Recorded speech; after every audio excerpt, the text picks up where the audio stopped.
Hi viewers, welcome back to my channel. আজকের recipe দই চিরা। আমি এখানে 3 রকমের দই চিরা করেছি। এই প্রচণ্ড গরমে যারা ইফতারিতে ভাজা পোড়া খেতে না চান তারা চাইলে ইফতারিতে এবং সেহরিতে এই দই চিরাটা ট্রাই করতে পারেন। এখানে আমি 1 কাপ পরিমাণ চিরা নিয়েছি। আর এই চিরাটা আমি ভালো করে ময়লাগুলো পরিষ্কার করে নিয়েছি। এখন চিরাটা আমি ভালো করে পানিতে ধুয়ে নিব। চিরা খাওয়ার আগে অবশ্যই পানিতে ধুয়ে নিতে হয়, এটা সবাই জানে। এখন আমি একটা বাটিতে চিরাটা ঢেলে দিলাম। এখন এই চিরার মধ্যে আমি পানি দিয়ে দিয়েছি 1 কাপ পরিমাণ। এখন এই চিরাটা আমি ভালো করে পানি দিয়ে ভালো করে ধুয়ে পরিষ্কার করে ময়লা পানিটা ফেলে দেব। আমি বেশ কয়েকবার পানি দিয়ে চিরাটা ভালো করে ধুয়ে নিব। এখানে আমি ভালো করে ধুয়ে চিরাটা নিয়েছি, অল্প একটু পরিমাণ পানিতে ভিজিয়ে নিয়েছি এখানে। এখন এই চিরাটা আমি 5 মিনিটের মতো পানিতে ভিজিয়ে রাখবো, চিরাটা একটু নরম হওয়ার জন্য। 5 মিনিট পর আমার চিরাটা ভিজে নরম হয়ে গিয়েছে। এখন এই চিরাটার পানি ঝরিয়ে আমি চিরাটা দিয়ে 3 রকমের দই চিরা তৈরি করব। এখানে মিষ্টি দই নিয়েছি, আর নিয়েছি কলা, চম্পা কলা কেটে স্লাইস করে নিয়েছি এখানে আমি। আর নিয়েছি ফ্রেশ একটা নারকেল কুড়িয়ে নিয়েছি, আর নিয়েছি কিছু আম স্লাইস করে কেটে। আর এখানে নিয়েছি আমি গুঁড়া দুধ, আর এখানে আমি গরুর দুধটা জাল করে ঘন করে নিয়েছি। আর এখানে যে চিরাটা ভিজিয়ে রেখেছিলাম ওটার পানি জড়ানোর জন্য আমি স্ট্রেনার নিয়েছি। আর নিয়েছি কিছু মিক্স ফ্রুট। এখন প্রথমে আমি একটা বাটিতে 2 চামচ পরিমাণ চিরা নিয়ে নিচ্ছি। প্রথমে আমি যে দই চিরাটা তৈরি করব সেটা আম দিয়ে তৈরি করব, তাই এখন আমি এই চিরার মধ্যে দিয়ে দিব যে আমগুলো কেটে রেখেছিলাম, সেই আমগুলো দিয়ে দিচ্ছি।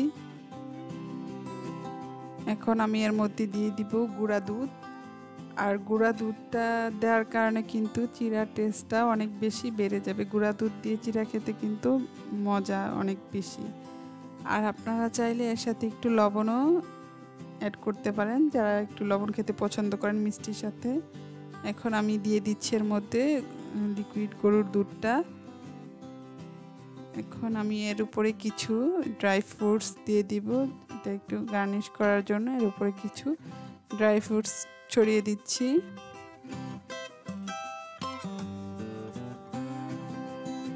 এখানে চেরি, কিশমিশ এবং কিছু বাদাম আছে। আর এখন সবশেষে এর উপরে দিয়ে দিচ্ছি একটু মধু, কারণ এখানে আমি কোনো চিনি দেইনি। আপনারা চেষ্টা করবেন চিনি না খেয়ে মধুটাই ইউজ করার জন্য।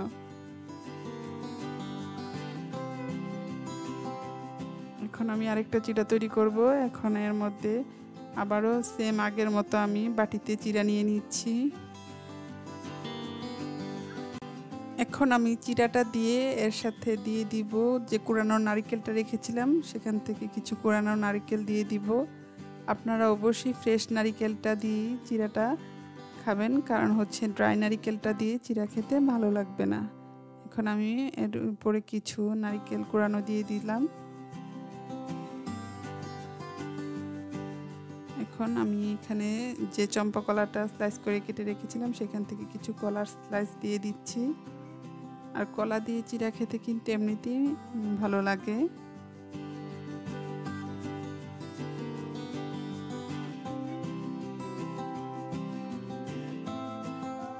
এখন আমি এর মধ্যে দিয়ে দিচ্ছি মিষ্টি দই। আসলে দই চিরা এসব তৈরি করার জন্য ওইরকম কোনো পরিমাপ নেই যে আপনি 2 চামচ 3 চামচ দিবেন। আপনাদের পছন্দ মতো যতটুকু খেতে ইচ্ছে করে ঠিক ততটুকু মিক্স করে জিনিসটা খাবেন। আমি এখানে জাস্ট দেখানোর জন্য আর কি কয়েক চামচ করে দিয়ে দিলাম। এখন এখানে আমি দিয়ে দিলাম এর উপরে গুঁড়া দুধ।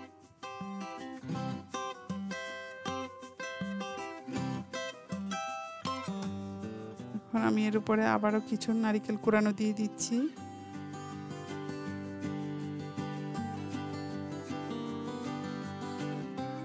এখন আমি এর উপরে আবারও কিছু কলা স্লাইস ছড়িয়ে দিব।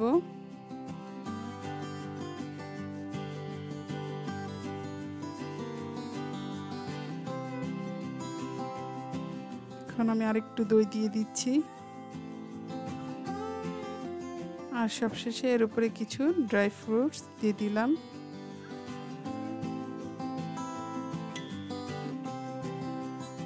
হয়ে গিয়েছে আমার আরেকটি চিরা। এখন আমি সবশেষে আরেকটি চিরা তৈরি করব। এখন বাকি যে চিরাটুকু ছিল সবটুকু চিরা এখন আমি বাটিতে ঢেলে নিলাম।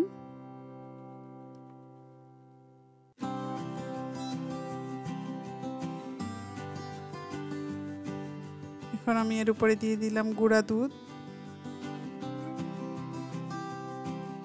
গুঁড়া দুধটা দিয়ে এখন আমি এর মধ্যে দিয়ে দিব দই।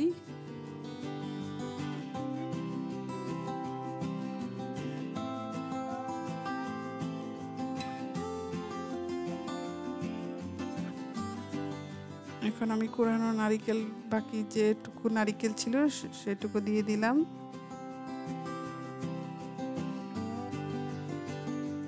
এখন এর উপরে আমি একটু মিক্সড ফ্রুটস দিয়ে দিচ্ছি। আমার সবগুলো চিরা তৈরি হয়ে গিয়েছে। এই দই চিরাটা কিন্তু আপনার পেটটা অনেক ঠান্ডা রাখবে। আপনারা ইফতারিতে এবং সেহরিতে এই দই চিরাটা খেতে পারেন। এটি খুবই স্বাস্থ্যকর একটি রেসিপি এবং খুবই সিম্পল। খুব সহজে এটি তৈরি করে সার্ভ করতে পারেন ইফতারিতে এবং সেহরিতে। আশা করি আপনাদের ভালো লাগবে। সবাই ভালো থাকবেন। আল্লাহ হাফেজ।